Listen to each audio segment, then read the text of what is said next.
Hi everybody, my name is Shez. You're watching Project Food Garden. Today is 22nd of Jan 2022. It's a Saturday afternoon, and it's been exactly 10 weeks since we started off the main tomato patch, and it's been almost a little over 8 weeks since we started off the Russian black Krim patch. So today what we'll do is we'll give you a quick update on all the varieties and how they're progressing and how they're flowering and fruiting.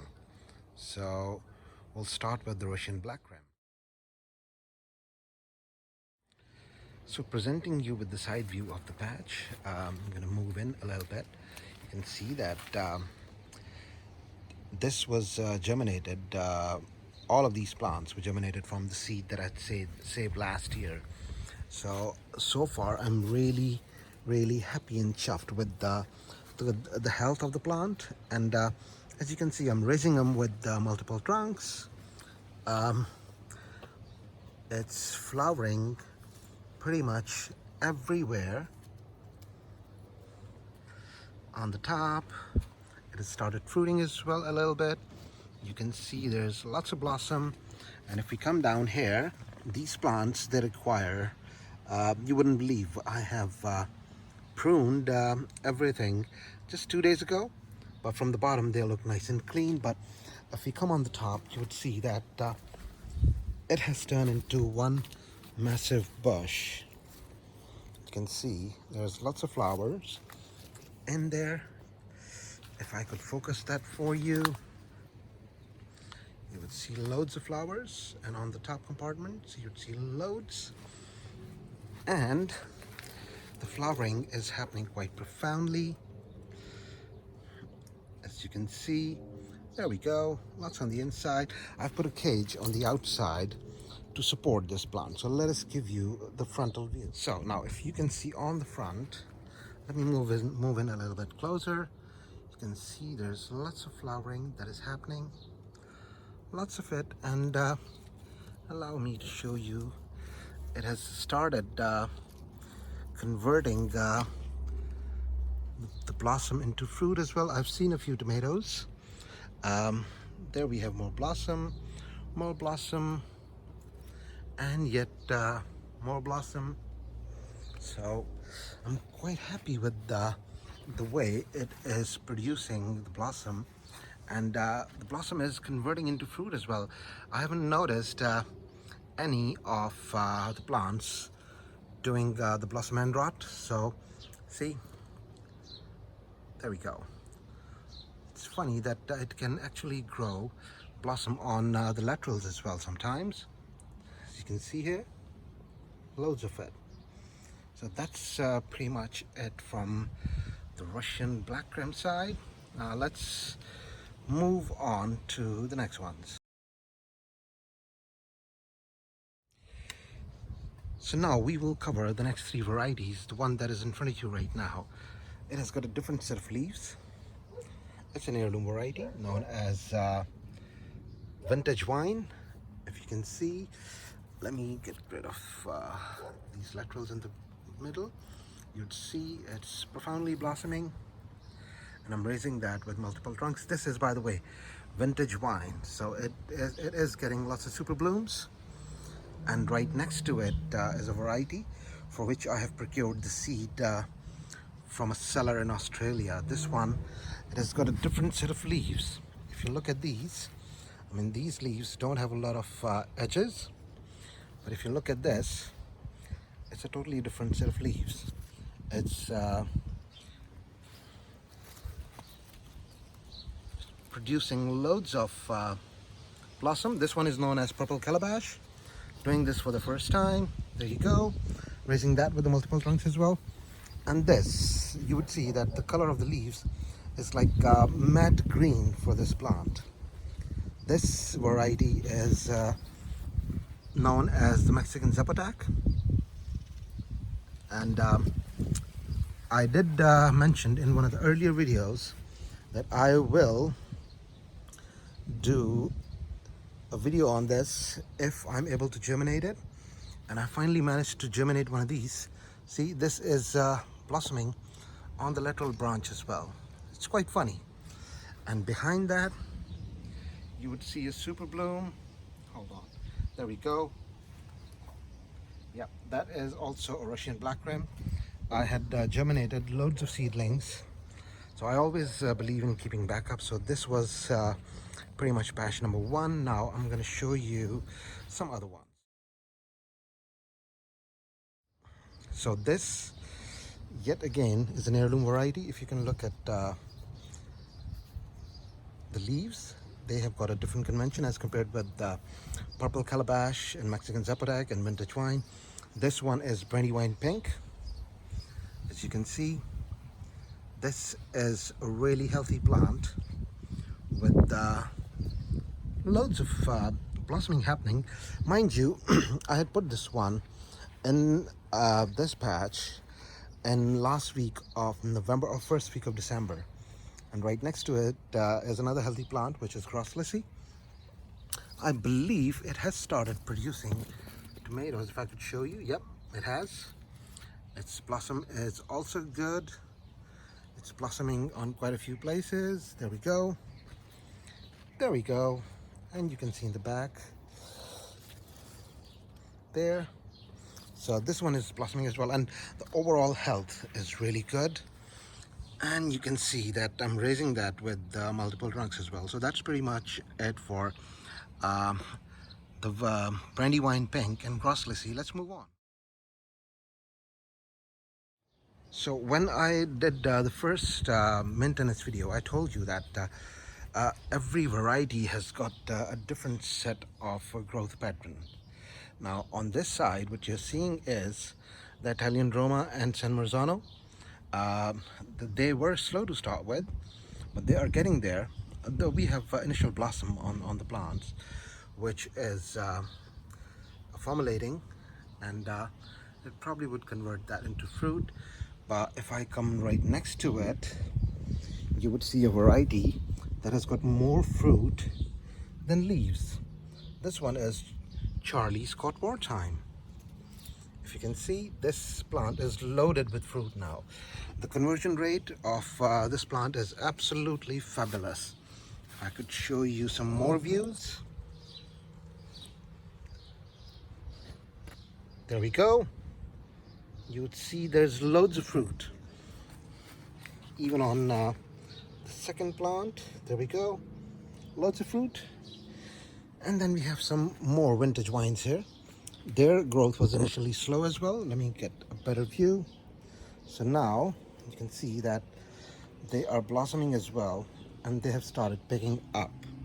So these were the first two rows where I've got Italian Roma, San Marzano, I've got Charlie's caught Wartime, and then I've got Vintagevine. So moving to the next aisle. Now the first two plants you would see here, these are yellow dwarf, low acid variety. Now these plants are quite close to my heart because if you look at the trunks, they make me happy every time I look at them, because I nearly lost these two plants, and as seedlings they were struggling, and I don't throw away my plants, so I kept them. And you know, I've got the first yellow dwarf fruit as well. Behind that you would see there's Moneymaker, and you can see Moneymaker is a good producer of the fruit. And I've got two plants of Moneymaker which are fruiting really well, you can see, and they are blossoming as well. There you go, nice clusters. And there we go, some more clusters. And then we have a couple more yellow dwarf, and if I could show you, they are producing fruit as well. And at the back I've got a couple more Moneymakers. So Moneymaker is like, without the shadow of the doubt, it is a good producer, and comparatively it's doing quite nice. So the next variety that I'm going to show you is known as the solar flare. As you can see, it's already producing. It was probably the first plant that produced the fruit, The conversion rate was really good. It still is. It's blossoming. So the first 4 plants in this row are Solar Flare Heirloom. As you can see, there's lots of blossom, lots and lots of blossom, and we've got fruiting happening. And these last 2 are Gardener's Delight, and I believe this one has started fruiting as well. And if you can see in the bottom, we have a few more. There we go. So the Gardener Delight is also doing quite good. So the next aisle, we have got Grosse. It has created some beautiful clusters, and it's fruiting profoundly as well. Now in this batch, we have got a few plants of Grosse, and then we had a lucky dip. I don't know what variety of plants we have, the last 2 or 3, and I cannot judge by the looks of the fruit either. Hold on, let me show you. So right now it's a mystery to me what variety is that, but it is fruiting, and the fruit looks a bit like this. So I don't know what variety this is. This was part of the lucky dip that I have done. So this aisle is not doing bad either. I mean, for 10 weeks they are really on good blossom. It's been 10 weeks means about what, give or take 70 days plus, so not too bad. Now in the next aisle we have got purple Cherokee, and after purple Cherokee we've got a lucky dip set of plants. So these plants, they started off quite weak. I was quite concerned, so I didn't give up on them either. Now as you can see, they've got beautiful set of blossom happening all over, and they have picked up growth as well. They're not doing that bad.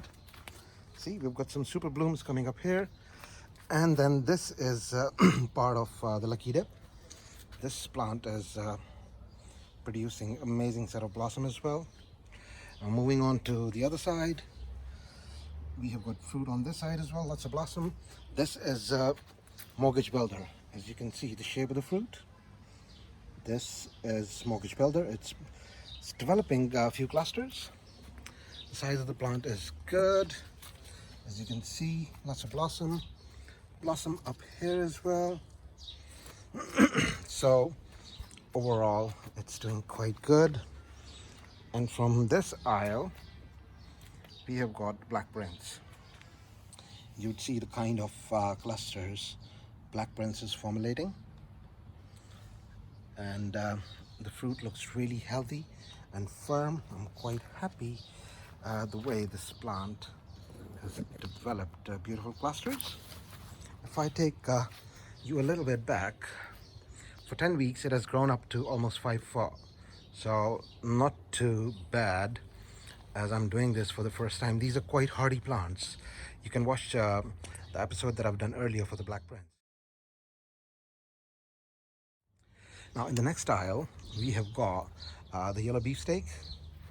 You see lots of blossom, and this is the plant that I was talking about, where I have experienced lots of blossom and rot, and this is quite a moody plant.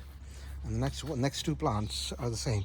This is Brandywine. If you can look at the shape of the leaves, it is also producing lots of blossom, but I'm yet to see any fruit on it. So it's a challenge, but we're keeping up with it.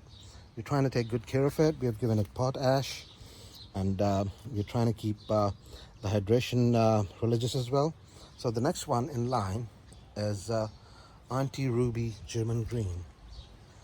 You can see there's lots of blossom,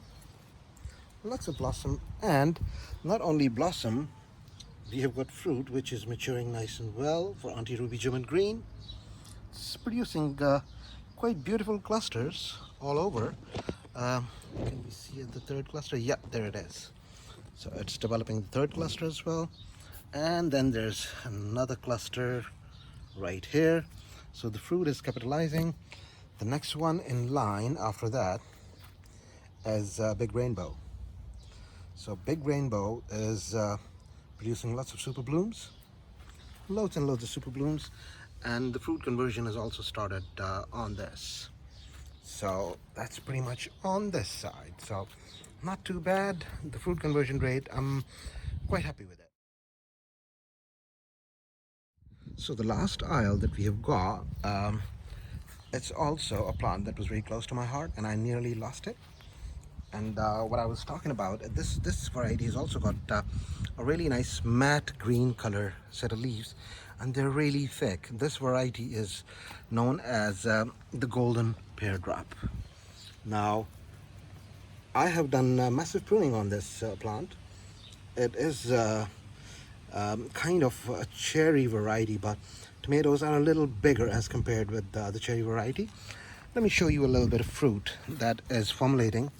It is producing really nice clusters, and they would eventually shape into a pear. Let me show you some bigger fruit. There we go.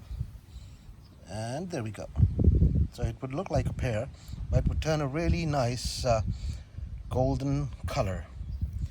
So the next in line, the two plants that are also quite close to my heart. This is the Sun Gold variety, and the Sun Gold variety is a cherry tomato.